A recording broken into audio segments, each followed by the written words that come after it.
संकर पूर्व संकरण बैक क्रॉस क्या होता है? आपने एक पौधा लिया जो शुद्ध लंबा था। शुद्ध लंबा मतलब दोनों ही युग्म विकल्पी पौधे को लंबा करना चाहते हैं। जब दोनों युग्म विकल्पी एक जैसे होते हैं तो उसको बोलते हैं समयुग्मजी, क्योंकि ये प्रभावी लंबे लक्षण को प्रकट करता है, इसलिए समयुग्मजी प्रभावी। ये दोनों एक जैसे हैं तो समयुग्मजी, क्योंकि ये बोना पौधा करेंगे इसलिए इनको बोलते हैं अप्रभावी। इनको कहा जाता है जनक। जनक से युग्मक बनते हैं, एक आता है।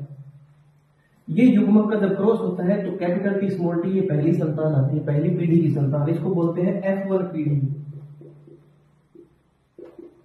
तो F1 पीढ़ी की संतान के अंदर दोनों के लक्षण है, कैपिटल टी भी स्मॉल टी भी, इसलिए इसको बोलते हैं संकर या हाइब्रिड। दोनों अलग अलग युग्म विकल्पी है, इसलिए इसको बोलते हैं विषम युग्मजी संतान। तो ये पहली पीढ़ी की। अब क्या होता है, संकर पूर्व संकरण या बैक क्रॉस के दो प्रकार हैं। पहला, अगर तुम F1 पीढ़ी में प्राप्त इस संतान को, संकर को वापिस इस जनक के साथ संकरण करवाते हो समयुग्मजी प्रभावी के साथ, या फिर इस संतान का तुम वापिस समयुग्मजी अप्रभावी के साथ करवाते हो, तो इन दोनों को ही कहा जाता है संकर पूर्व संकरण, संकर पूर्वज संकरण या बैक क्रॉस। फिर इन दोनों के अलग अलग नाम दिए गए। अगर आप F1 पीढ़ी में प्राप्त विषम युग्मजी संतान को समयुग्मजी प्रभावी के साथ ये करवा रहे हो ना, इसको बोलते हैं बही संकरण,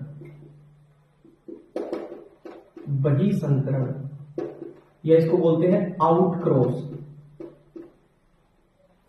और अगर आप, ये बहुत इंपॉर्टेंट, F1 पीढ़ी में प्राप्त इस संतान का समयुग्मजी अप्रभावी के साथ जब करवाते हो तो इसको बोलते हैं परीक्षण संकरण,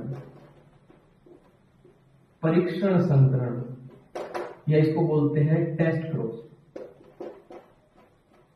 ध्यान रखिए बात। तो ये